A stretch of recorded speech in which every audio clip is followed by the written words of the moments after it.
Chapter number 3 stoichiometry. सो इस lecture में हम डिस्कस करेंगे कंसंट्रेशन यूनिट्स, हम डिस्कस करेंगे मोलैरिटी एंड इट्स प्रॉब्लम्स, हम डिस्कस करेंगे strength of solution and it's problems, और हम डिस्कस करेंगे dilution of solution. Concentration units. When solid solutes are dissolved in water, their molecules or ions readily move about in solution. They comes in contact with another readily in solution, so they combine easily.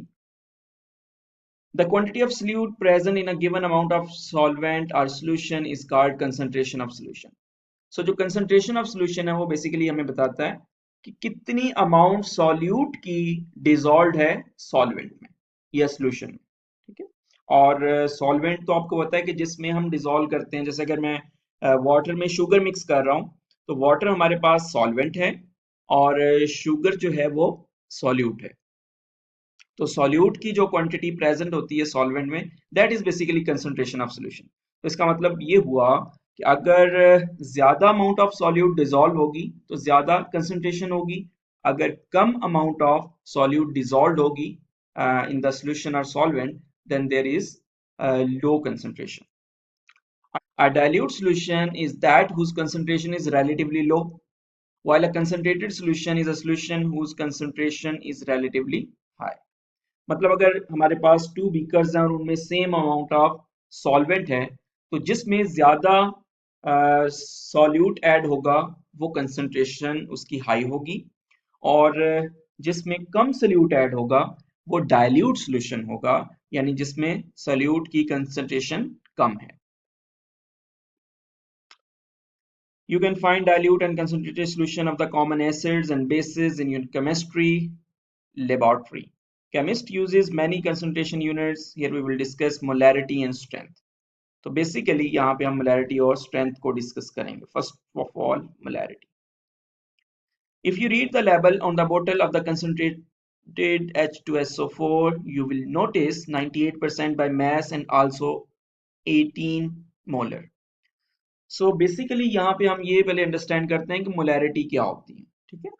Molarity हमें basically ये बताती है, जैसे यहाँ पे है 18 molar, यानी H2SO4 है तो उसके ऊपर लिखा हुआ 18 मोलर, तो इसका मतलब ये हुआ कि 1 डेसीमीटर क्यूब ऑफ सॉल्यूशन में 18 मोल्स ऑफ H2SO4 प्रेजेंट है।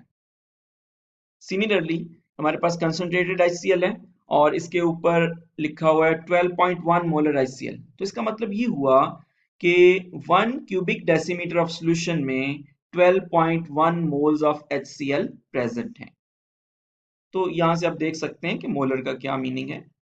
जितने भी मोलर होगा इसका मतलब है कि 1 क्यूबिक डेसीमीटर में उतने मोल्स प्रेजेंट हैं। अगर 18 मोलर है तो 18 मोल्स प्रेजेंट हैं in 1 cubic decimeter of that solution. We can express the concentration in terms of mole of solute in a given volume of a solution. So यहाँ से हम डिस्कस कर सकते हैं molarity. Molarity is the concentration unit in which the amount of solute is expressed in moles. So amount of solute जो उसमें present होगी उसको हम मोल में डिस्क्राइब करते हैं, and the quantity of solution और जो टोटल solution की क्वांटिटी होती है उसको हम क्यूबिक डेसीमीटर में डिस्कस करते हैं। So molarity is defined as the number of moles of solute dissolved per cubic decimeter of solution. तो ये बेसिकली वही है कि पर डेसीमीटर क्यूब ऑफ सॉल्यूशन में कितने मोल्स डिसॉल्व हैं वो उसकी मोलैरिटी होगी। अगर हम इसका फॉर्मूला देख लें तो moles of solute divided by cubic decimetre of solution. तो मोलैरिटी का फॉर्मूला जो है ये आपने याद कर लेना है। अब नेक्स्ट हमारे पास प्रॉब्लम्स हैं मोलैरिटी से relevant. Urea is a white solid used as a fertilizer and starting material for synthetic plastic. A solution contains 40 gram urea dissolved in 500 cubic centimeter of solution. Calculate the molarity of this solution. तो यहाँ पे आप देख पा रहे हैं कि 40 gram urea present है, ये ग्राम में गिवन है, और कितना सॉल्यूशन है, सॉल्यूशन है 500 क्यूबिक सेंटीमीटर। तो हमें मोलैरिटी फाइंड आउट करनी है। तो problem solving strategy, to calculate the molarity you need the number of moles of solute. ये ऑलरेडी हम फॉर्मूला में देख चुके हैं मोलैरिटी के, कि हमारे पास ऊपर आता है मोल्स ऑफ सॉल्यूट और नीचे हमारे पास आएगा volume of solution in cubic decimetre. Convert the volume of solution 500 cubic centimetre, क्योंकि ये क्यूबिक सेंटीमीटर में गिवन है तो इसको हम डेसीमीटर में चेंज करेंगे। Determine moles of solute from its mass using its molar mass. तो चलें सॉल्व करते हैं। सबसे पहले मास ऑफ यूरिया, ये हमारे पास गिवन है 40 ग्राम। मोलर मास ऑफ यूरिया, तो यूरिया का जो फॉर्मूला है उसको हम यूज करके यहाँ से उसका मोलर मास जो है वो हम फाइंड आउट कर लेंगे। तो ये हमारे पास 60 ग्राम पर मोल है। अब मोल्स फाइंड आउट कर लेते हैं यूरिया के। मोल्स का फॉर्मूला हमें पता है, मास ओवर मोलर मास। मास यहाँ पे 40 ग्राम है और मोलर मास 60 है, तो डिवाइड करने से हमारे पास इतने मोल्स आ गए 0.667 मोल। सो वॉल्यूम ऑफ सॉल्यूशन ये हमारे पास गिवन था क्यूबिक सेंटीमीटर में, लेकिन जब मोलैरिटी का हमने फॉर्मूला देखा था तो वहां पे हम जो डिनोमिनेटर है वहां पे हम क्यूबिक डेसीमीटर में वॉल्यूम पुट करते हैं। तो ये हमने चेंज कर लिया। तो सिंपली अगर क्यूबिक सेंटीमीटर को आपने चेंज करना है क्यूबिक डेसीमीटर में, तो आप इसको 1000 से डिवाइड करेंगे, तो ये हमारे पास 0.5 आ गया। तो ये हमारे पास मोलैरिटी का formula, moles of solute over cubic decimetre of solution. तो मोल्स हमने फाइंड आउट कर लिए थे 0.667 मोल, और क्यूबिक डेसीमीटर में हम वॉल्यूम भी फाइंड आउट कर चुके हैं 0.5। जब डिवाइड करेंगे तो हमारे पास आंसर आ जाएगा 1.334। Next example 3.9, calculating molarity from the moles of solute and volume of solution. तो ये भी सिमिलरली उसी तरह से मोलैरिटी हमने फाइंड आउट करनी है मोल से और वॉल्यूम से। सो ये हमारे पास potassium permanganate is a dark blue black compound which is dissolved in water. It forms a bright purple solution. It is used as a disinfectant in water tanks. It is also known as pinky. A solution contains 0.05 moles. तो ये हमारे पास moles given है, और in 600 cubic centimeter of solution, तो ये हमारे पास solution भी given है cubic centimeter में। Calculating the molarity of the solution. तो अब देखिए मोल्स तो डायरेक्टली गिवन है, लेकिन ये क्यूबिक सेंटीमीटर में गिवन है, तो इसको वॉल्यूम को हम चेंज करना पड़ेगा क्यूबिक डेसीमीटर्स में 1000 से डिवाइड करके। So calculate the molarity. You need moles of the solute which are given and the numbers of the solution in cubic decimeter, but volume is given in cubic centimeter. So convert the cubic centimeter to decimeter cube by dividing with 1000. Use a formula of calculating molarity. तो ये हमारे पास moles given है, volume जो है वो 600 cubic centimetre है, और इसको हम चेंज कर सकते हैं क्यूबिक डेसीमीटर में 1000 से डिवाइड करके, दैट इज 0.6। अब हमें मोलैरिटी फाइंड आउट करनी है। तो मोलैरिटी का हमारे पास फॉर्मूला है moles of solute over cubic decimetre of solution. तो मोल्स हमारे पास 0.05 और वॉल्यूम हमारे पास 0.6, तो डिवाइड करके हमारा आंसर आ जाएगा 0.083 molar. This is the molarity of this solution. Second, strength of a solution. The strength of a solution refers to the concentration of solute in a given volume of solution. So जो हमारे पास volume है उसमें solute की कितनी concentration है वो उसकी strength को रिप्रेजेंट करेगी। जितनी सॉल्यूट की कंसंट्रेशन ज्यादा होगी वॉल्यूम में, उतनी उसकी स्ट्रेंथ भी ज्यादा होगी। It is expressed in terms of grams of solute per unit volume. तो बेसिकली इसमें जो आप कंसंट्रेशन ऑफ सॉल्यूट लेते हो ये ग्राम्स में लेते हो, ठीक है। जिस तरह हमने मोलैरिटी में डिस्कस किया तो वहां पे हम नंबर ऑफ मोल्स ऊपर लेते थे, यहाँ पे हम ग्राम्स ऑफ सॉल्यूट लेंगे per unit volume of solution. It is typically represented, अब देखें ऊपर तो हमारे पास ग्राम्स आ जाएगा, नीचे क्यूबिक डेसीमीटर हो सकता है वॉल्यूम, या हमारा जो वॉल्यूम है वो क्यूबिक सेंटीमीटर में भी हो सकता है। डेसीमीटर जो है वो बड़ा यूनिट है, centimetre. These units express how much solute is dissolved in a specific volume of solution. Mathematically अगर हम देखें तो ये इसका फॉर्मूला है स्ट्रेंथ ऑफ सॉल्यूशन का, मास ऑफ सॉल्यूट, और मास हम ग्राम्स में लेते हैं यहाँ पे, divided by volume of solution. तो वॉल्यूम क्यूबिक डेसीमीटर में भी हो सकता है या क्यूबिक सेंटीमीटर में हो सकता है। Unit conversion. तो देखिए अगर हमें क्यूबिक डेसीमीटर को चेंज करना हो क्यूबिक सेंटीमीटर में, तो 1 cubic decimetre is equal to 1000 cubic centimetre. तो ये आपने माइंड में रखना है, और जब भी आपने कन्वर्जन करनी हो तो इस तरह से आप कन्वर्ट कर सकते हैं। इसी तरह से अगर हमारे पास स्ट्रेंथ जो है वो गिवन हो 1 ग्राम पर क्यूबिक डेसीमीटर में, तो और उसको हम चेंज करना चाहते हो ग्राम पर क्यूबिक सेंटीमीटर में, तो हम उसको सिंपली ये फॉर्मूला यूज कर सकते हैं, that 1 gram per cubic decimetre is equal to 0.001 gram per cubic centimetre. तो इस तरह से हम कन्वर्ट कर सकते हैं ग्राम पर क्यूबिक डेसीमीटर को ग्राम पर क्यूबिक सेंटीमीटर में। एग्जाम्पल, तो ये बेसिकली है ग्राम पर क्यूबिक डेसीमीटर से relevant. A solution contains 20 gram of salt dissolved in 2 cubic decimeter of solution।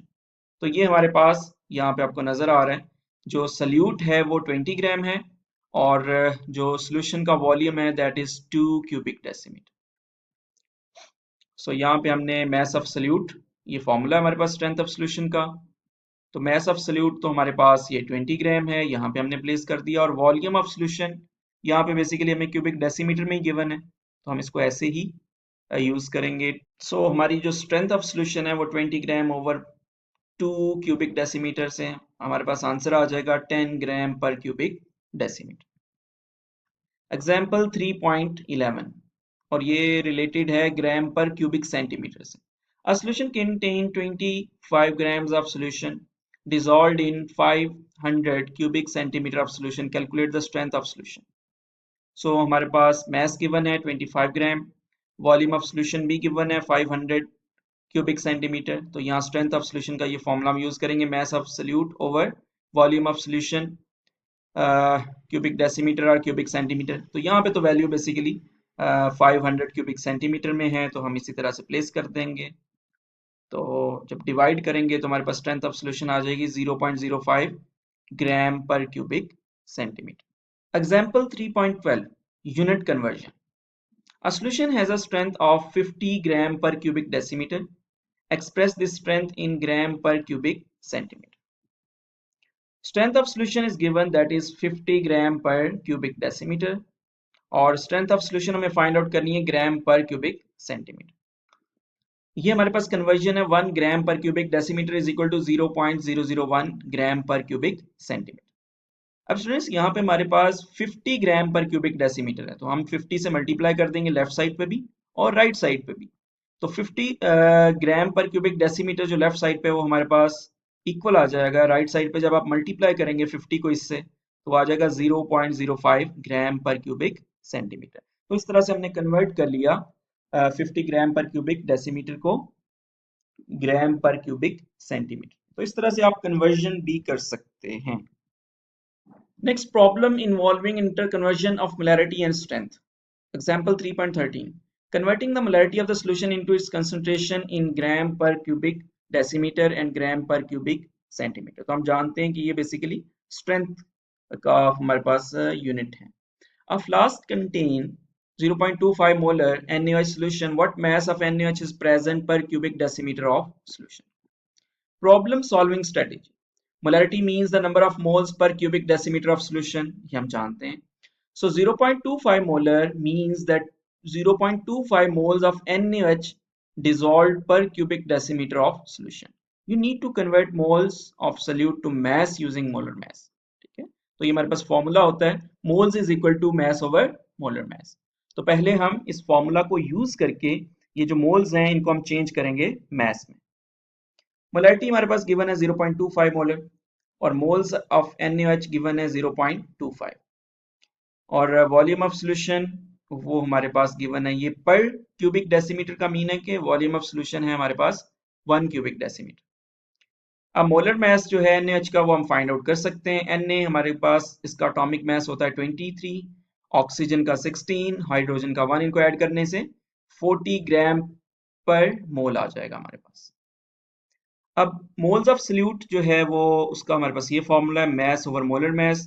तो यहाँ से हमें मैस फाइंड आउट करना है, तो ये बेसिकली हमने वैल्यू प्लेस कर दी। मोल्स हमारे पास 0.25 है, मोलर मास हमारे पास 40 है, तो यहाँ से मुझे मैस फाइंड आउट करना है। तो मैस के लिए 40 को इस साइड पे मैं मल्टीप्लाई कर दूंगा, तो ये आ जाएगा 10 ग्राम। Thus the solution contains 10 gram NaOH per cubic decimeter. The solution contains 10 gram per cubic decimeter of solution, or the solution contain 10 gram of NaOH per 1000 cubic centimeter। यहाँ पे जस्ट डेसीमीटर की बात हो रही है और हम जानते हैं कि 1 डेसीमीटर जो है वो 1000 क्यूबिक सेंटीमीटर के इक्वल होता है, तो ये भी आप लिख सकते हैं। So 1000 cubic centimeter of a solution contain 10 gram NaOH। So अगर मैं 1 cubic centimeter के लिए निकालना चाहूँ कि वो कितना कंटेन करेगा, तो सिंपली जो 1000 है इसको यहाँ पे आपने डिवाइड कर देना है, तो ये हमारे पास आ जाएगा 0.001 ग्राम NaOH। इसका मतलब ये हुआ कि अगर हमारे पास 1 क्यूबिक सेंटीमीटर हो सोल्यूशन का, तो उसमें NaOH के 0.01 ग्राम्स होंगे। Therefore, the concentration of the solution is 0.01 gram per cubic centimeter. Basically answer तो हमारा यहाँ तक क्लियर हो गया, क्योंकि हमसे पूछा गया था what mass of NaOH is present पर क्यूबिक डेसीमीटर ऑफ सॉल्यूशन। तो क्यूबिक डेसीमीटर के लिए पूछा गया था यहाँ पे, लेकिन हमारी बुक पे नेक्स्ट सॉल्व किया हुआ है, तो ये ग्राम्स पर क्यूबिक सेंटीमीटर के लिए निकाला हुआ है, तो मैंने भी इसको यहाँ पे सॉल्व किया है। लेकिन अगर जस्ट क्यूबिक डेसीमीटर तक पूछा जाए तो यहीं तक आप सॉल्व करेंगे, लेकिन अगर ग्राम्स पर क्यूबिक सेंटीमीटर के लिए पूछा जाए तो फिर आप यहाँ तक सॉल्व करेंगे completely. Example 3.14, converting concentration in gram per cubic decimetre into molarity. तो यहाँ पे हम जो कंसंट्रेशन है उसको चेंज करेंगे मोलैरिटी में। Potassium hydroxide KOH is used in the manufacturing of shaving creams, paints and varnish. An analyst make up a solution by dissolving 5.8 gram of KOH in 1 cubic decimeter of solution. Calculate the molarity of this solution. So यहाँ पे हम problem solving strategy देख लेते हैं। To calculate the molarity, you need number of moles of solute per cubic decimeter of solution. तो ये जानते हैं, ये बेसिकली मोलैरिटी के फॉर्मूला से हम कि हमारे पास मोल of solute per cubic decimeter of solution होता है। So moles of solute are not given, but the mass of solute per cubic decimeter of solution is given. Convert the mass of solute into moles by using its molar mass. देखते हैं इसका क्या formula. हमारे पास mass given है, हमारे पास 5.6 ग्राम और molar mass हमारे पास है 56 ग्राम पर मोल। सो ये बेसिकली हमने ऐड किया है। K का जो एटॉमिक मास है दैट इज 39, ऑक्सीजन का एटॉमिक मास है 16, हाइड्रोजन का 1, इन सबको ऐड करेंगे तो ये आ जाएगा 56 ग्राम पर मोल। तो ये मोल्स का फॉर्मूला होता है मास ओवर मोलर मास। तो अब KOH के लिए फाइंड आउट कर रहे हैं। सो मास हमारे पास है 5.6 ग्राम और मोलर मास हमारे पास गिवन है 56 ग्राम पर मोल। तो यहां से हमारे पास मोल्स आ गए 0.1 मोल। So thus the solution contains 0.1 moles of KOH in 1 cubic decimeter of solution. So the molarity of the solution is 0.1 molar. तो इस तरह से हमने जो molarity है उसको find out कर लिया। Dilution of solutions. Dilution is a process by which you make a solution less concentrated by adding more of the liquid. तो देखिए हमारे पास सोल्यूशन है, तो उसमें अगर हम ज्यादा वाटर ऐड कर देंगे, ज्यादा सॉल्वेंट ऐड कर देंगे, तो वो क्या होगा, वो लेस कंसंट्रेटेड होगा। ठीक है, तो ये बेसिकली डाइल्यूशन कहलाता है। Suppose you have a cup of strong lemonade, if you add more water the lemonade become weaker और लेस स्ट्रॉन्ग, मीन वो लेस कंसंट्रेटेड होता जाएगा। This means the dilution reduces the strength और concentration of a solution. By using the dilution formula, you can determine how much of the concentrated solution is to be mixed with water to get the desired concentration and volume.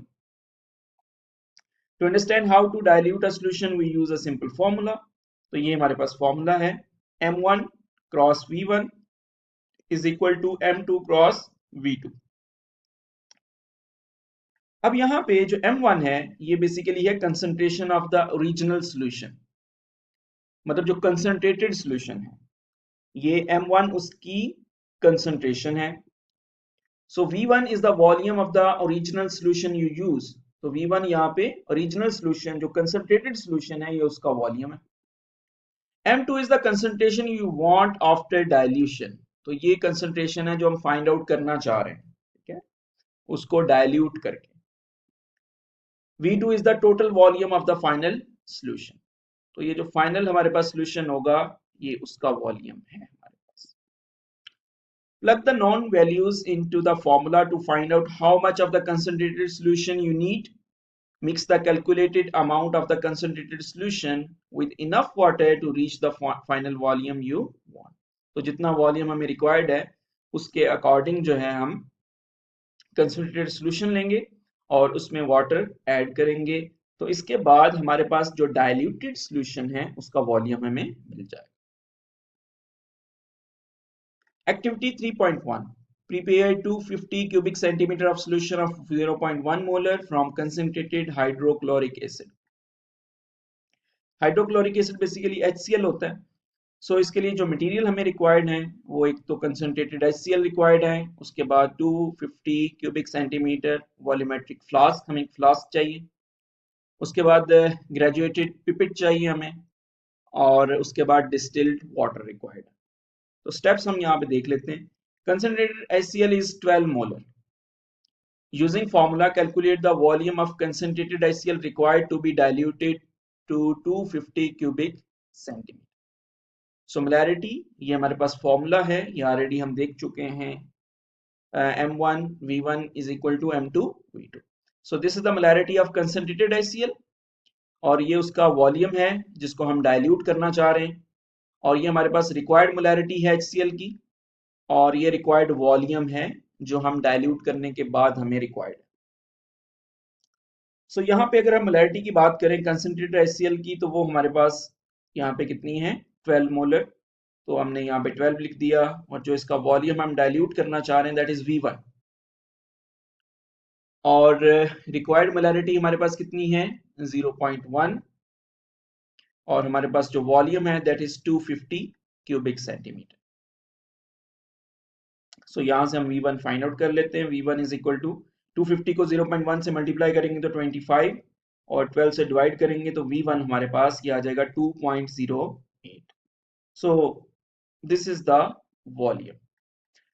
Transform 2.08 cubic centimetre of concentrated HCl।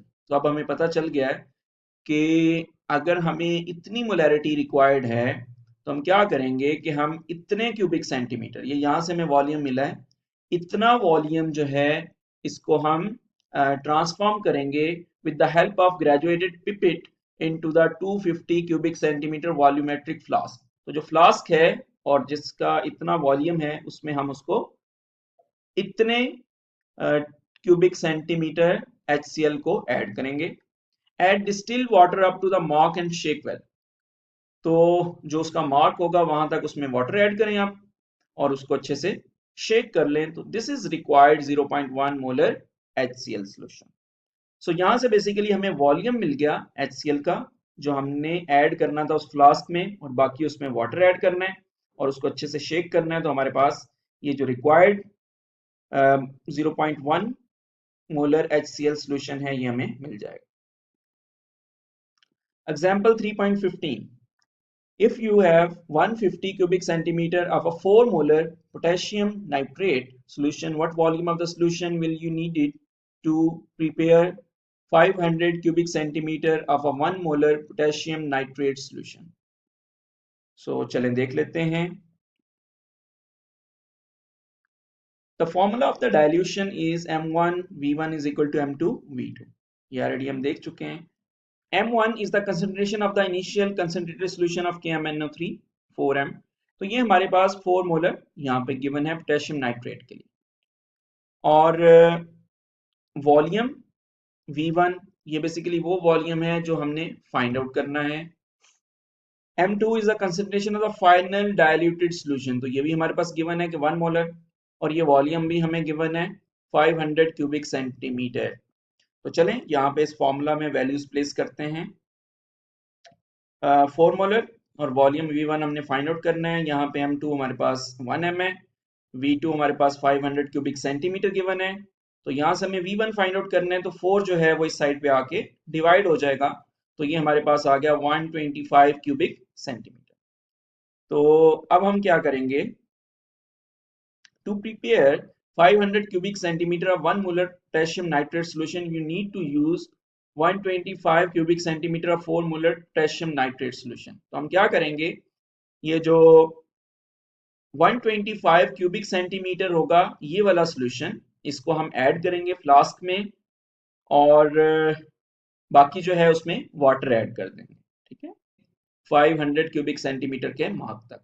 Mix 125 cubic centimeter of the 4 molar solution with enough water to make a total of 500 cubic centimeter to achieve the desired concentration.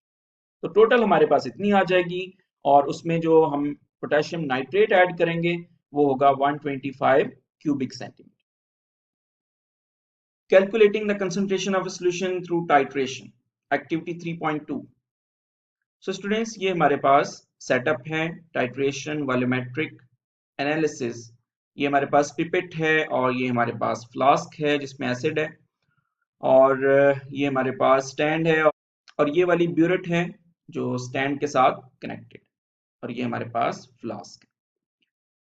To standardise the given solution of hydrochloric acid apparatus, ये हमारे पास burette है यहाँ पे, pipette ये, burette stand ये हमें नजर आ रहा है यहाँ पे, beakers, conical flask and glass rod. Standard 0.1 molar NaH solution and phenolphthalein, ये भी हमें रिक्वायर्ड होंगे। Chemical equation HCl plus NaOH, सो ये जब कंबाइन होते हैं तो ये फॉर्म करते हैं NaCl, that is common salt plus water. So यहाँ पे आप देख सकते हैं कि HCl का भी हमारे पास 1 मोल है और NaOH का भी हमारे पास 1 मोल है। Carry out the following, fit up the clean burette in the burette stand vertically, तो यहाँ पे ब्यूरेट जो है उसको स्टैंड के साथ कनेक्ट कर दिया। Fill the burette with HCl solution up to 0 mark, तो ब्यूरेट को फिर फिल कर देना है 0 मार्क तक।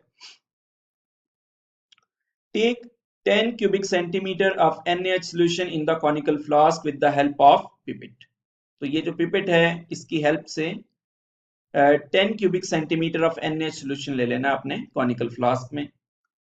Add a few drops of phenolphthalein as an indicator, तो phenolphthalein के कुछ ड्रॉप्स जो हैं वो वहां पे प्लेस कर देने as a indicator.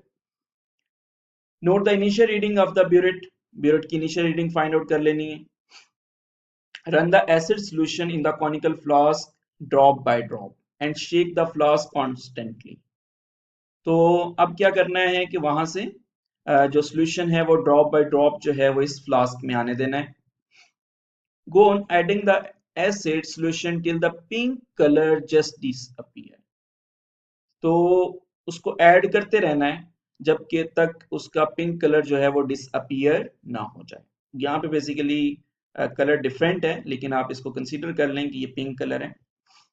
Note down the final reading from the burette, तो ब्यूरेट से आप फाइनल रीडिंग नोट कर लेंगे कि कितना लिक्विड इस ब्यूरेट से इंटर हो चुका है इस फ्लास्क में जिसके बाद ये कलर डिसअपियर हुआ। The difference between the final and initial reading gives the volume of acid used to neutralize, neutralise तो तभी होगा ना जब इसका कलर कंप्लीटली चेंज हो जाएगा। तो मीन के 10 cubic centimetre of NaH solution को न्यूट्रलाइज करने के लिए जितना एसिड यूज हुआ है वो यहाँ से हम रीडिंग्स का जो डिफरेंस है वहां से हम फाइंड आउट कर पाएंगे।